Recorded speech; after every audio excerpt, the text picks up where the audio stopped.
टिकर के लिए सबसे पहले हम कंपोजिशन क्रिएट कर लेते हैं। टिकर बेसिकली दो चीज़ों से मिलकर बना होता है, एक है बैकग्राउंड और उसके अंदर होता है टेक्स्ट, जिसको हम कंटेंट कहते हैं। ये हमारा न्यूज़ स्क्रॉल बनाने के लिए, ब्रेकिंग न्यूज़ बनाने के लिए इस्तेमाल होता है।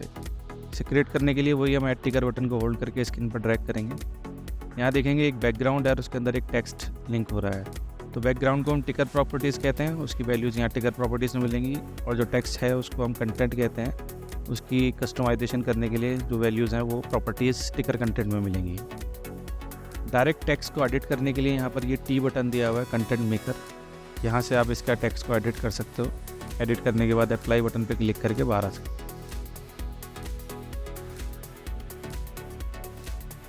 तो सबसे पहले बैकग्राउंड कलर चेंज करेंगे। बैकग्राउंड कलर चेंज करने के लिए टिकर प्रॉपर्टीज़ में यहाँ कलर दिया हुआ है, वही हम 4 कलर यहाँ पे इस्तेमाल कर सकते हैं। कलर ऐड करने के लिए प्लस बटन और कलर डिलीट करने के लिए क्रॉस बटन का इस्तेमाल करेंगे।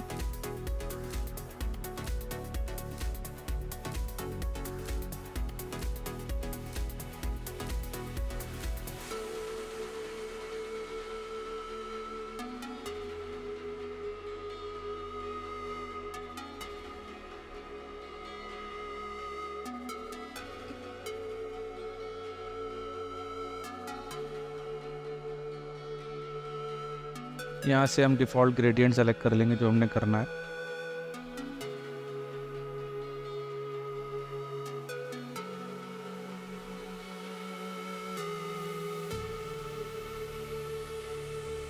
ये ग्रेडियंट कलर रोटेट कराने के लिए हमें यहाँ दिया हुआ है, यहाँ हम ग्रेडियंट कलर को अगर रोटेट करना है तो वो कर सकते हैं। टिकर को अगर आउटलाइन देनी है तो ये आउटलाइन कलर की प्रॉपर्टीज़ दी हुई है। आउटलाइन में भी आप मैक्सिमम 4 ग्रेडियंट कलर इस्तेमाल कर सकते हैं।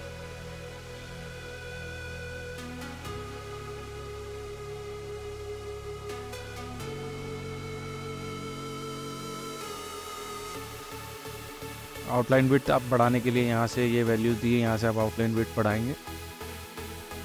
ग्रेडियंट डिफ़ॉल्ट ग्रेडियंट सैंपल आपको यहाँ दिए हुए हैं। कलर डिलीट करने के लिए क्रॉस बटन का इस्तेमाल करेंगे।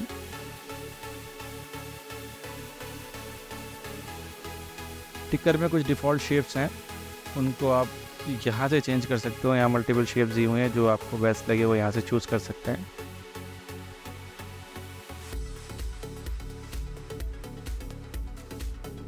शेप के कॉर्नर राउंड करने के लिए ये कॉर्नर राउंड करने का आपको फंक्शन दिया हुआ है, यहाँ से इसके कॉर्नर राउंड कर सकते हैं।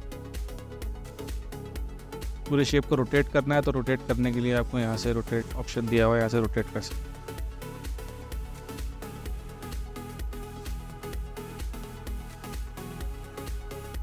यहाँ पर ये टेक्स्ट हाइट दी हुई है, यहाँ से आप जो टेक्स्ट दिख रहा है उसकी हाइट सेट कर सकते हो।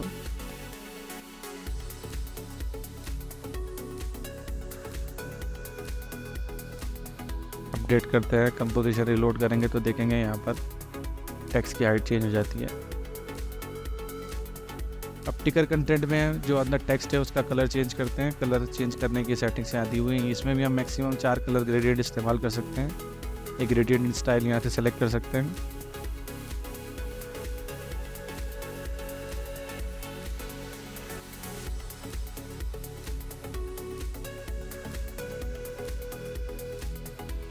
ये आउटलाइन कलर हो गया। टेक्स्ट में अगर आउटलाइन देनी है तो आउटलाइन में भी मैक्सिमम 4 कलर ग्रेडियंट इस्तेमाल कर सकते हो।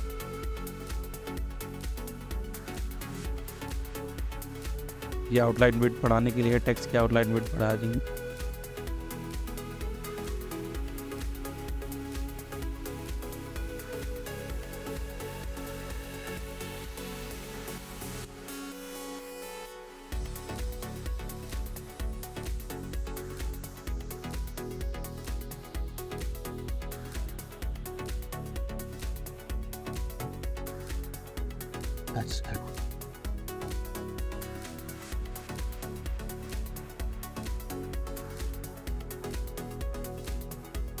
ये इसके इन और आउट इफेक्ट है। टिकर को इन आउट इफेक्ट यहाँ से देंगे। कंपोजिशन रिलोड करके देखेंगे, जो इफेक्ट हमने सेट किए हैं उस इफेक्ट से कंपोजिशन अब लोड होगी। जो अंदर टेक्स्ट चल रहा है उस टेक्स्ट के आने जाने के इफेक्ट है ये। टेक्स्ट उसी एंगल से लोड होगा टिकर के अंदर। हमने लेफ़्ट से राइट क्लिक करा तो लेफ़्ट से राइट ही हमारा टेक्स्ट टिकर के अंदर लोड हो रहा है। ये टिकर डिस्प्ले इंटरवल है, यहाँ से हमें एक टिकर में मल्टीपल कितनी लाइनें दिखानी है वो डिसाइड करेंगे। एक से ज़्यादा लाइनें दिखानी है तो यहाँ चेंज करेंगे तो देखेंगे हम टिकर में हमारी 2 लाइनें आ गई हैं। वापस हमने 1 लाइन किया तो हमारी वापस 1 लाइन आ गई है। ये इंट्रो टाइम है, यानी टेक्स्ट के आने का टाइम है, कितने टाइम डिले से टेक्स्ट आएगा और कितने डिले से देर से जाएगा वो टाइम आप यहाँ सेट करेंगे इंट्रो टाइम और एग्जिट टाइम में। ये स्टार्ट टाइम है, यानी जब कंपोजिशन लोड होगी तो कितनी देर से टेक्स्ट आएगा वो स्टार्ट टाइम में आप सेट करोगे। कितनी देर टेक्स्ट डिस्प्ले रहना है वो आप इंटरवल में सेट करोगे। एक लाइन कितनी देर तक डिस्प्ले रहनी है वो ड्यूरेशन आप यहाँ सेट करो।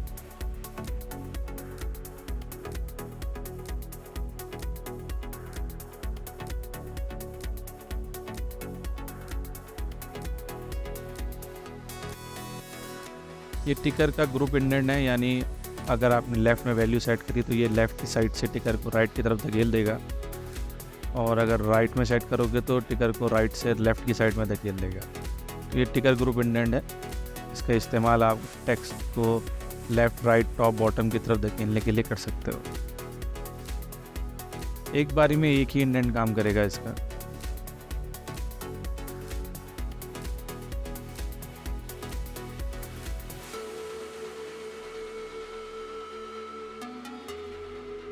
अब हम कॉमन प्रॉपर्टीज़ में आते हैं। कॉमन प्रॉपर्टीज़ में सबसे पहला ऑप्शन विजिबिलिटी है। लेयर की विजिबिलिटी यहाँ से ऑन ऑफ कर सकते हैं। उसके बाद अल्फ़ा बैकग्राउंड है, ट्रांसपेरेंसी उसकी ओपेसिटी यहाँ से सेट कर सकते हैं। बैकग्राउंड कलर यहाँ से इनेबल कर सकते हैं। बैकग्राउंड कलर को ट्रांसपेरेंट यहाँ से कर सकते हैं।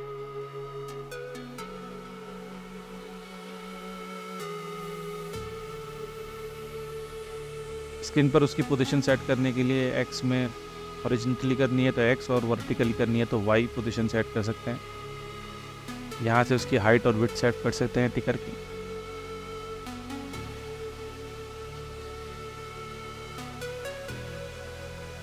अदर्स में टिकर की स्केलिंग दी हुई है, जो टेक्स्ट चल रहा है उसकी स्केलिंग आप यहाँ से सेट कर सकते हो।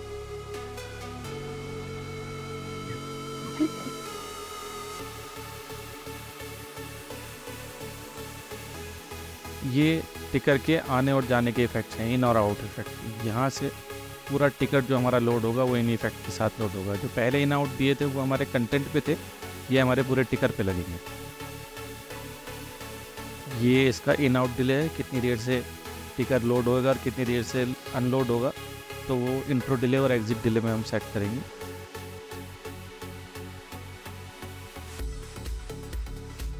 ऑटो ब्लेंड में, यानी टिकर को अगर ब्लिंक कराना है तो ऑटो ब्लेंड में ये स्टार्ट, रैंप और ऑन ऑफ की वैल्यू सेट करके सेव कर देंगे तो हमारा टिकर ब्लिंक होना स्टार्ट हो जाएगा।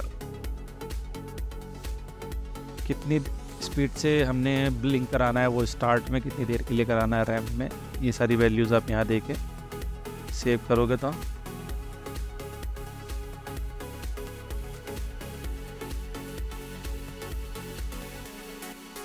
उसके बाद आ जाता है इफेक्ट्स। इफेक्ट्स में सबसे पहले दिया हुआ है एक्स एंड वाई स्पीड, यानी अगर टिकर को हॉरिजॉन्टली आपने स्क्रॉल कराना है तो एक्स स्पीड छेड़ेंगे, वर्टिकली रोल कराना है तो वाई स्पीड पे सेट करेंगे। टिकर को शेडो देने के लिए यहाँ शेडो की दिया है, आप यहाँ शेडो दे सकते हो। शेडो कलर यहाँ से चेंज कर सकते हो। ये अंदर जो टेक्स्ट है उसके ऊपर शेडो काम करेगा, यानी कंटेंट के ऊपर, टिकर के ऊपर काम नहीं करेगा। ये ब्लर ऑप्शन है, ब्लर करने के लिए यहाँ से आप ब्लर कर सकते हो।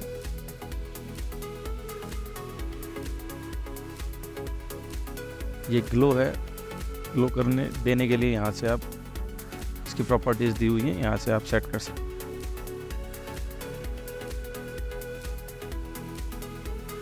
टिकर प्रॉपर्टीज़ है, अगर आपको एज ए टिकर प्रीसेट सेव करना है तो सेलेक्ट करके ये राइट की साइड में बटन दिया हुआ है, इस पर क्लिक करेंगे तो ये एज ए प्रीसेट सेव हो जाएगा। और सिंपल इसको लोड करने के लिए आप इसको ड्रैग करके स्क्रीन पे नीचे खींचोगे तो ये लोड हो जाएगा।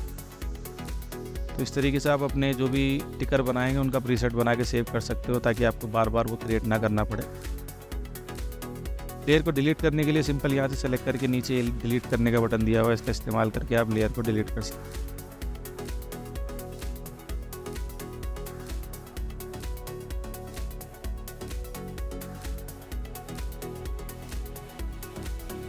ये टूल स्ट्रिप है, यहाँ पर ये सबसे पहला कंटेंट अपडेट करने का बटन दिया हुआ है। यहाँ पे हम कुछ टेक्स्ट टाइप कर लेते हैं।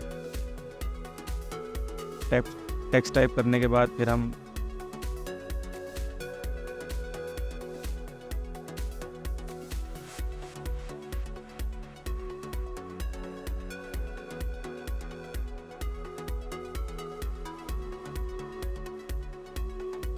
अप्लाई बटन पे क्लिक करेंगे तो देखेंगे स्टिकर में जो टेक्स्ट हम टाइप करके आए हैं वो एक एक करके शो होने लगा है। फ़ॉन्ट चेंज करना है, यहाँ से टेक्स्ट का फ़ॉन्ट सेलेक्ट करेंगे और फ़ॉन्ट चेंज कर देंगे। अप्लाई करेंगे, वापस देखेंगे यहाँ पे जो हम फ़ॉन्ट चेंज करके आए वो इफेक्ट ले लिया। वापस अब यहाँ पे हम ट्रांसलेट करेंगे इंग्लिश टू हिंदी। तो यहाँ हमने ट्रांसलेट में इंग्लिश टू हिंदी सेलेक्ट करा है और अपना टेक्स्ट जो है वो इंग्लिश में टाइप करा कुछ।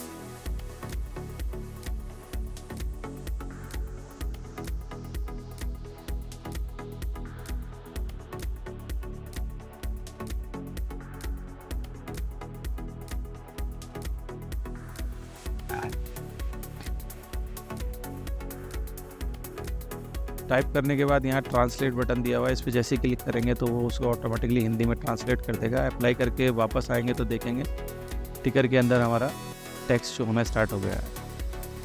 अभी इसमें ब्लर इफेक्ट लगा हुआ है, ब्लर इफेक्ट हटा देते हैं, ग्लो भी हटा देते हैं तो हमें क्लियर दिखना स्टार्ट हो जाता है। तो इस तरीके से आप अपना टेक्स्ट ऐड कर सकते हो। यहाँ पे ये वर्ड रैप ऑप्शन दिया हुआ है, यानी अगर आपका टिकट छोटा है तो ये टेक्स्ट को ऑटोमेटिकली एडजस्ट कर लेगा, उसे 2 लाइनों में या 3 लाइनों में दिख कर देगा। वर्ड रैप फंक्शन अगर आपने ऑन किया है तो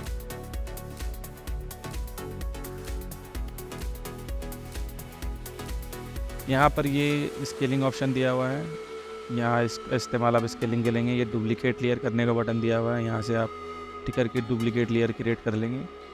ये अंडू और रीडू करने के लिए दिया हुआ है बटन। ये आपका लेयर्स में ऑर्डर चेंज करने के लिए दिया, लेयर अप और लेयर डाउन करने के लिए, लेयर को फ्रंट में लाने के लिए और बैक में ले जाने के लिए। ये आपका अलाइनमेंट पैनल है यहाँ, और ये डिलीट बटन है।